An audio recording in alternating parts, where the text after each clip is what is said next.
All right, this is lesson 1.5, naming angles.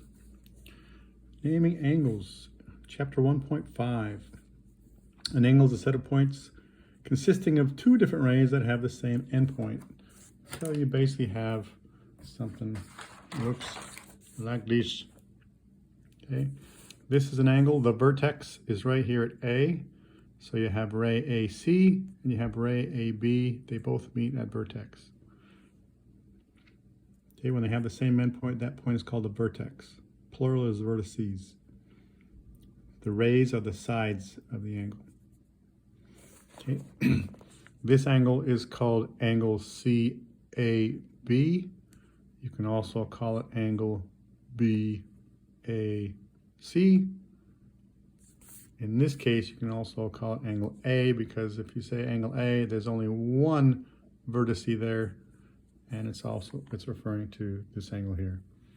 You could also refer to this angle as angle 1, because there's a 1. Boink, right there.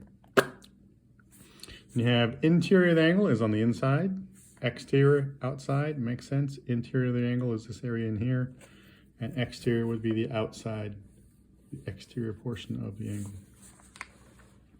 So we have down here we go. Write three names for this angle. So you can do that using, use a pin. I can say it's angle. That's a symbol for angle. The letter Q is the vertex, so that has to be the middle letter. So PQR. Angle PQR. Or you can call it, I can start on this side and go back that way. I can still call it RQP. Or, because right now there is no ambiguity, there's only one vertex, I can call it letter Q. Okay, so those are three ways to describe that angle. Could I call it angle PRQ? No, because when you have three letters like this, the middle letter would always be the vertex, and the vertex is not labeled R. That middle letter is R, so it says the vertex is at point R, and their vertex is not at point R, so this is not correct. How about number 2? Number dos, this one here, you can call it angle X, Y, Z. You can call angle Z, Y, X. You can call it angle Y, because there's only one vertex there. You could also call it angle 1. There's 4 different ways of naming that one. Okay. And this is chapter 1. And we'll be using protractors in a little bit, but right now we're just putting this in our notes. In your notes, you're going to put the stuff on page 39. This stuff highlighted in yellow. Highlighted in yellow. An acute angle is any angle that measures between 0 and 90 degrees. Any angle between 0 and 90 degrees. So if you have an angle, if it's just 0 degrees, you call that a ray. So if it's just a ray, that's just, when it's 0 degrees, that's just a ray. Okay, so this would be a ray. Any angle between 0, that's angle is, let me do that, that's 0 degree, sorry, that's between 0 and 90, so that's an acute angle. Acute, acute, acute, acute, acute. Once it gets to 90 degrees, it's called a right angle. Right angle. There's no such thing as a left angle, no such thing as a wrong angle, but an angle that's 90 degrees, 90 degree angle, it's a 90 degree angle, so that would be called a right angle. If it's greater than 90 and less than 180, like this, that is called an obtuse angle. It's an obtuse angle. Okay, an obtuse angle. And then if you have a straight angle, that's just measuring 180 degrees, going from here to there. So an example is something like this. All right, let's call that P. So that would be considered a straight angle. From here to there, that's 180 degrees. Okay.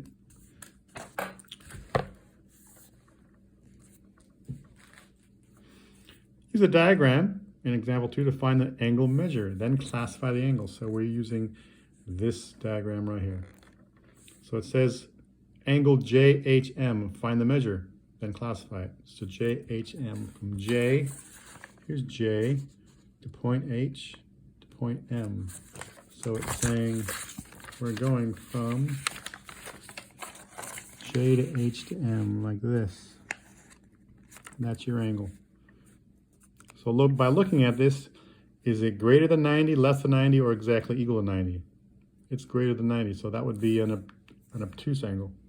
Okay, up your notes, that would be an obtuse angle. So there's two arcs here. So if I start going, if I use the outer arc, it's starting at 180, 70, 160, when it's going down, that's not the one I want. I want the one that's going up. 0, 10, so I'm using the inner arc, the numbers on the inside arc. 0, 10, 20, 30, 40, 50, 60, 70, 90, 110, 120, 130, 140, it looks like 145. So angle JHM is 145 degrees, and classify the angle. It's an obtuse angle. Number 5, measure the angle MHK. M, there's H, and there's K. So MHK, so that would be MHK right there. Okay, MHK, so that looks, so starting this way, I'm going from, what is that, 55, 60 is getting bigger and bigger to 145, so 145 minus 55 gives me 90 degrees.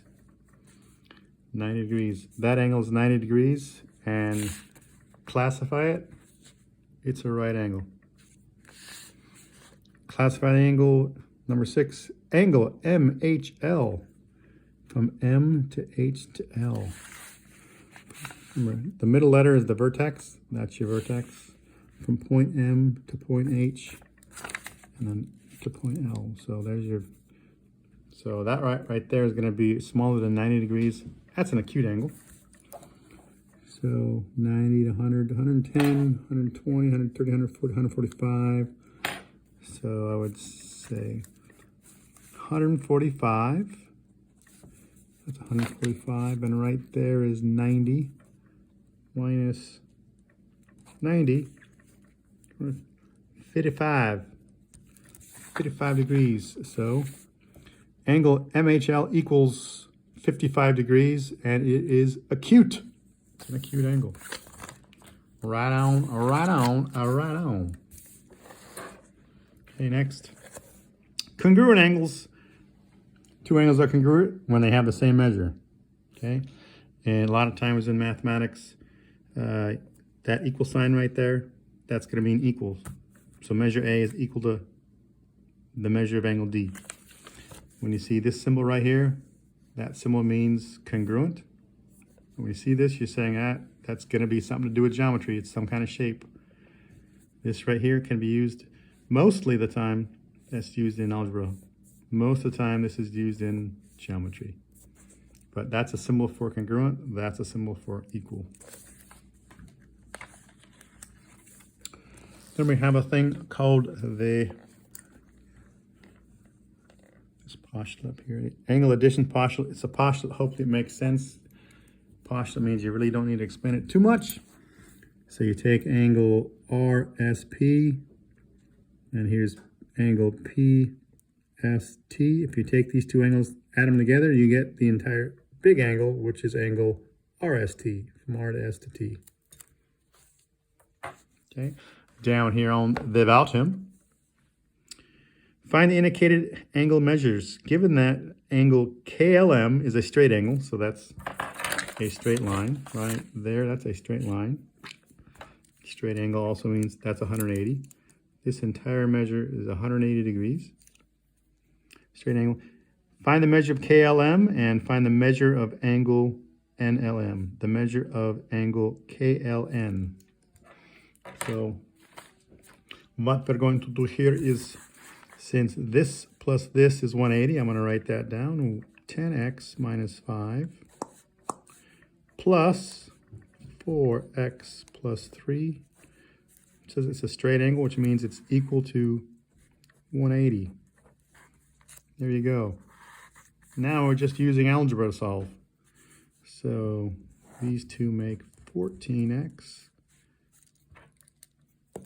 And these two make a -2 equals 180. Add 2 to both sides. 14x equals 182.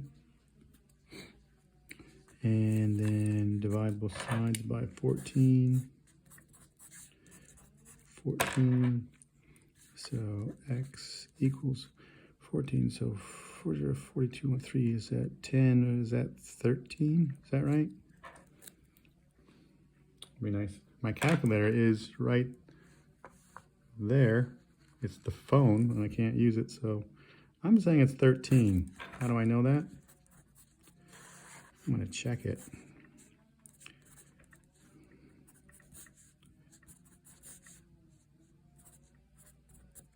$182, yep, x is 13. The value of x is 13, so 10 times x minus 5.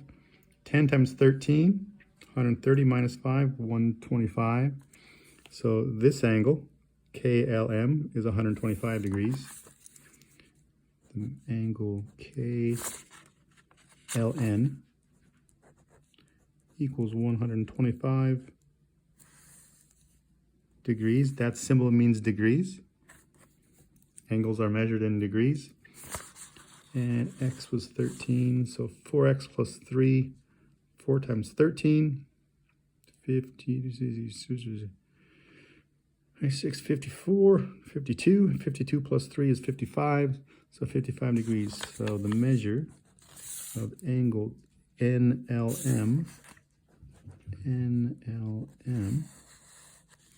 is equal to 55 degrees. Beautiful. Okay, for this one, it's a right angle, which means this angle is 90 degrees. Right angle means it's 90 degrees perpendicular. 2x plus 2 equals, 2x plus 2 plus this quantity, x plus 1, equals 90. That's how you'll start on do that one. This one is an angle bisector. That's going to go in your notes. This is on the top of page 42. Page 42. An angle bisector is a ray that divides an angle into two angles that are congruent. So you have this original ray. If you want to have one, I have one like this. Let me back that out. Here we go. Nike. So if you have something like this. So if I took a ray, and let's call it, if I put it right here, would this angle be this equivalent to that angle? Nope, it'd be someplace too far, right? Too much, go back, right around there somewhere. So this angle, somewhere right in here. This ray, if that's an angle bisector, we can say the book, it's probably more earthquake, probably more like this, not that way. The book just uses arcs. Either that has two arcs